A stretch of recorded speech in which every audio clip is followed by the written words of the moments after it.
This is an urgent appeal from the Disasters Emergency Committee. Hundreds of thousands of people have fled their homes to escape conflict in Ukraine, leaving jobs, belongings and loved ones behind. They need shelter, food and water. You can help. To donate online, search DEC or text radio to 70150 to give £10. Thank you. Streaming 24/7, this is Brum Radio. Thank you for downloading this Brum Radio podcast.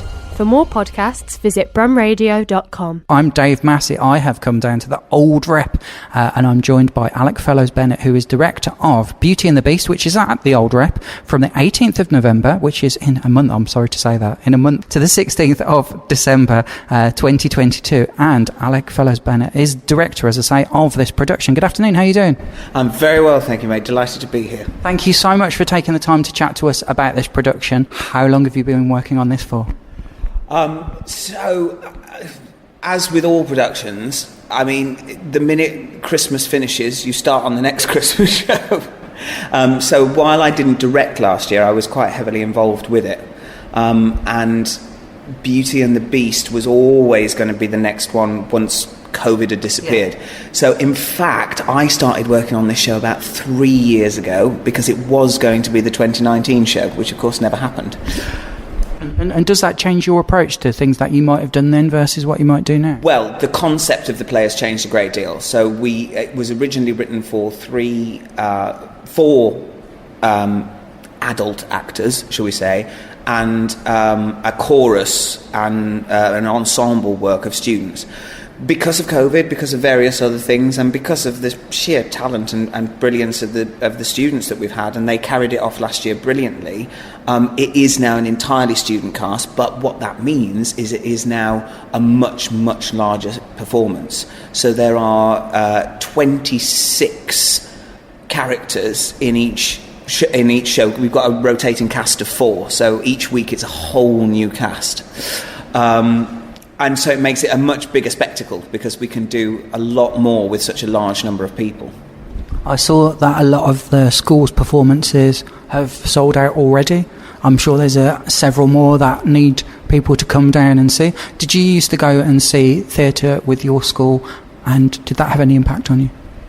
I think it did. I did go and see it. I do remember we came to the Rep a lot. And to Wolverhampton Grand, I remember we got taken to, and yeah, it's sitting in that auditorium with the little ones when it's very often their very first experience of live theatre, and watching them realise that they're being watched, that it's an interaction, they're all here together investing in this. It's the best thing in the world. And while I don't remember it particularly sparking me off and wanting to do it, I think I've wanted to do this since before I could walk or talk. I think I was born with it. The experience I get now, I come to see as many of the shows as I can just to sit and watch them. The productions that you've done, to me, veer a little bit between being non-Christmassy with elements of Christmas panto in sometimes, and then more Christmassy. This is traditionally Beauty and the Beast done as a more like a traditional panto. Where are you with this in terms of the tone of it? Yeah, I think when I first started, because I performed in Wind in the Willows and in Alice in Wonderland, and then I directed Pinocchio. And as you say, we sort of did a little nod to Christmas in those. By the time we got to Snow Queen, it's very difficult to do the Snow Queen in July. It's not really. That's when we did the press launch for it. It was a July press launch. Yeah. Oh God, I've forgotten all about that. Yeah, of course we stood outside the museum with snow machines pretending. This lady melting in a globe. Yes, pretending that she was cold and she was roasting in this little portable greenhouse. But yeah, that was very firmly Christmas. I think the association with Christmas time and panto for Beauty and the Beast is kind of inevitably twined now. There's nothing you can really do about that. I think it would be very odd to do it at any other time of the year. In terms of the actual Christmas content. The play is structured a little bit as a play within a play. So it's children in their French lesson being taught the story of Beauty and the Beast.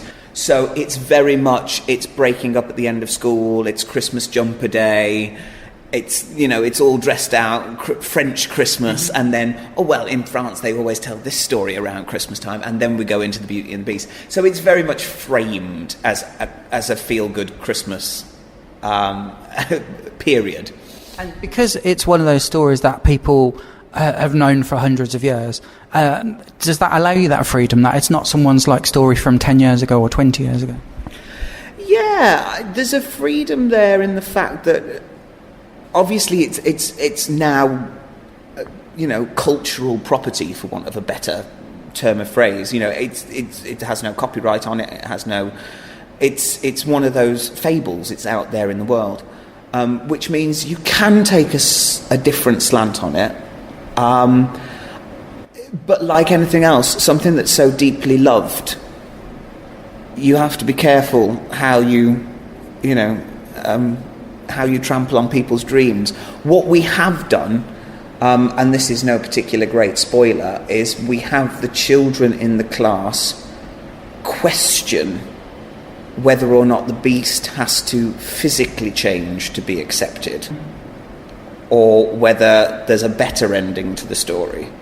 Now, what the decision on that is, I'll let you find out when you come and see it. Brilliant. But certainly in 2022, that question is an interesting question. The idea of the handsome prince or the beautiful princess, and physical attributes being what you're judged on, is certainly something that we wanted to have the kids question.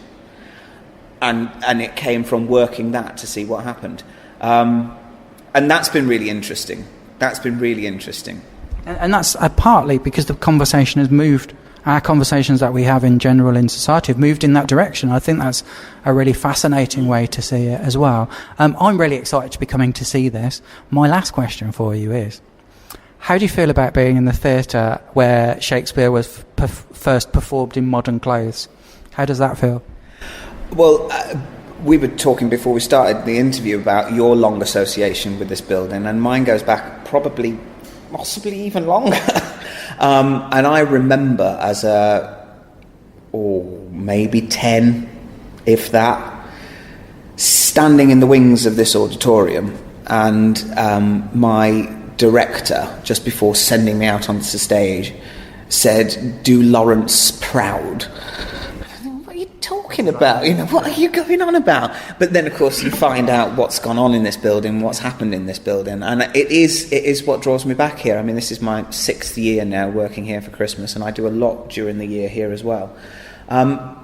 It is a lot to do with that history that brings me back to this building, because it all started here. A lot of what is now just accepted as modern theatre started in this building with what Barry Jackson was doing.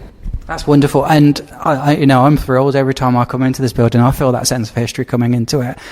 Even randomly seeing Laurel and Hardy, the filming in here as well, and seeing this stage is just wonderful as well. Just so exciting to see as well. I'm really thrilled to be coming to see this production. I'm seeing it about the end of the first week that it's on. We're seeing it on a Saturday afternoon, so that's brilliant to be doing. Alec, thank you so much for joining us and chatting to us about this today. My pleasure. It's been great, and as I say, I hope you and your listeners will all enjoy it. Thank you so much. You can come and see Beauty and the Beast at the Old Rep from the 18th of November to the 16th of December 2022. It's oldreptheatre.co.uk. If you take a look on there, click on the What's On, and you can see a list of the performances that are going to be coming over that month from 18th of November until 16th of December. Thank you for listening to this Brum Radio podcast. Don't forget to subscribe and rate us on your podcast app.